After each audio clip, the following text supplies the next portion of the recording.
Le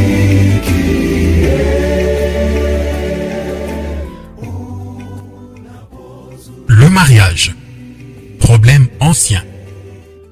Un exposé du point de vue biblique par Ewald Frank.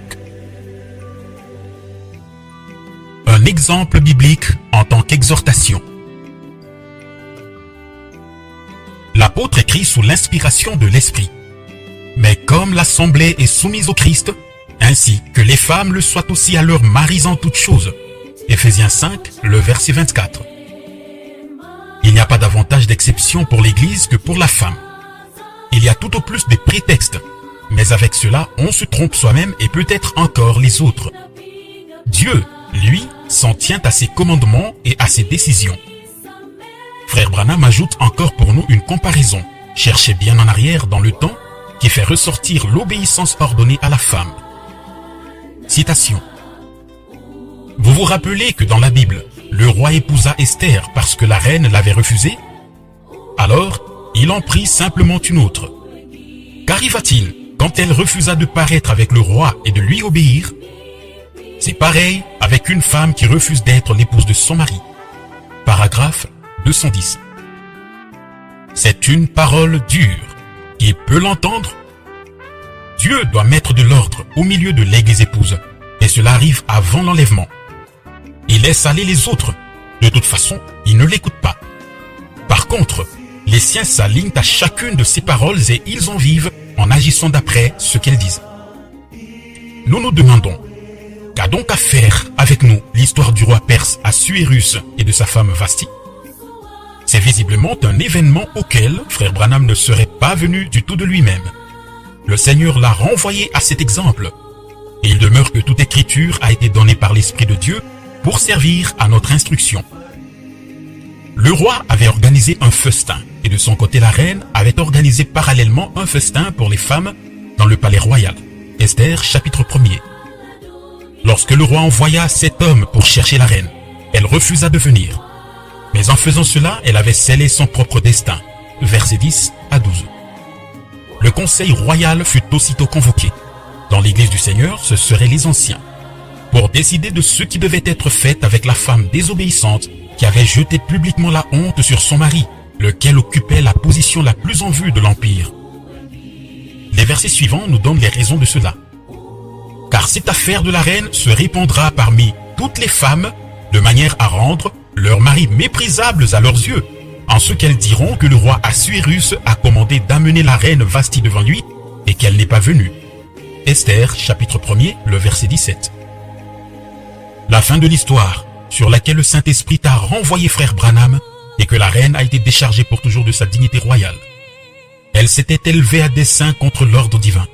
C'était impardonnable, elle ne put plus entrer en présence du roi. Il y a des actions de désobéissance commises intentionnellement par les femmes contre leur mari qu'il est impossible de réparer. Par cela, une limite placée par Dieu est transgressée de propos délibérés.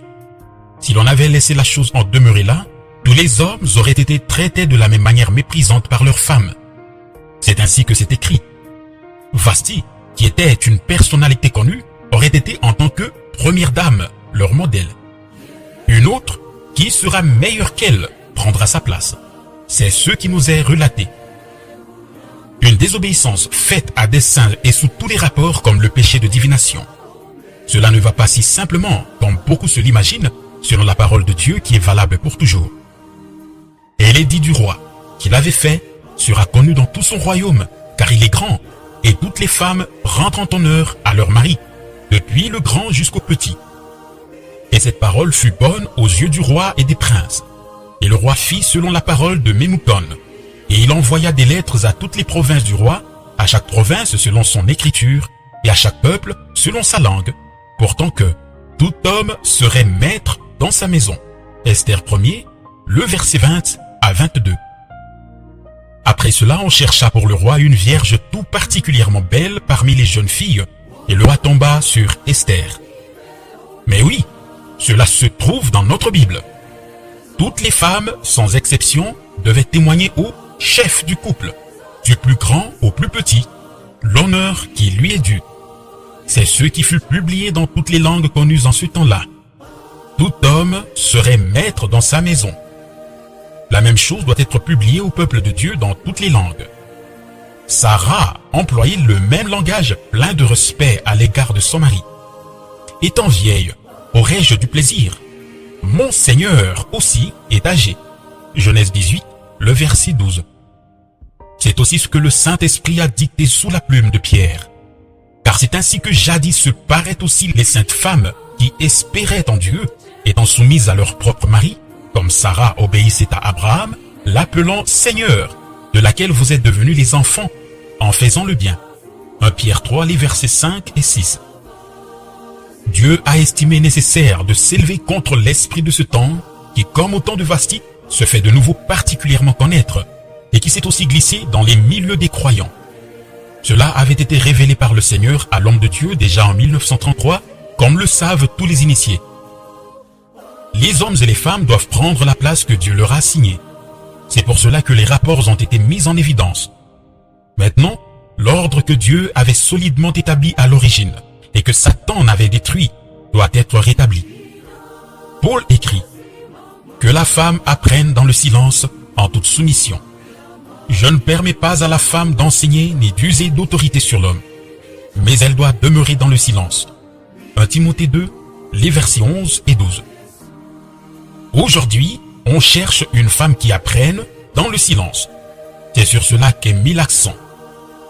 On entend dire sans retenue, dans l'église, nous devons nous taire, mais à la maison, nous ne nous laissons pas fermer la bouche. Nous avons été opprimés assez longtemps. Maintenant, nous avons le déçu. Maintenant, nous avons obtenu nos droits. Ainsi, et plus particulièrement des sœurs qui se pensent spirituelles, mènent une double vie en se trompant elles-mêmes.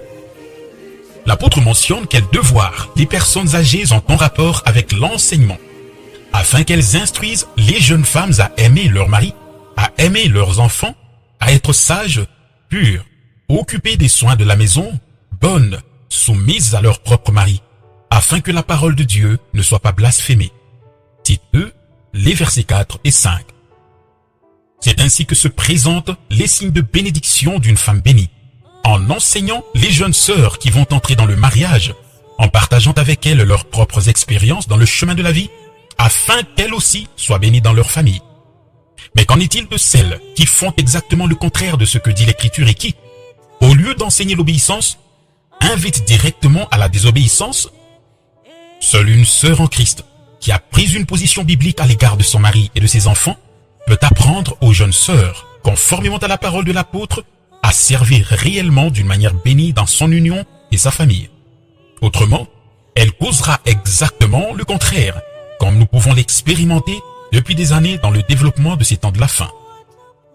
L'homme devrait être le chef de la femme et de la famille, non pas le tyran de la maison, lequel n'a même pas le contrôle sur lui-même, mais qui voudrait soumettre par force sa famille à subir son contrôle. L'ordre divin ne peut être établi que là où réellement chacun occupe sa place conformément à la parole de Dieu et dans l'amour divin. Alors, on s'épargne toutes les exigences mutuelles parce que chacun contribue à sa part du bien-être.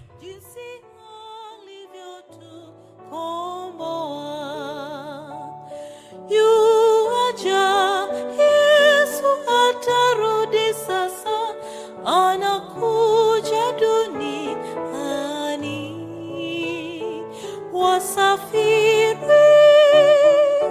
wote watapumzika Yesu anaporudi tena. Yuaja, Yesu atarudi sasa, anakuja duniani. Wasafiri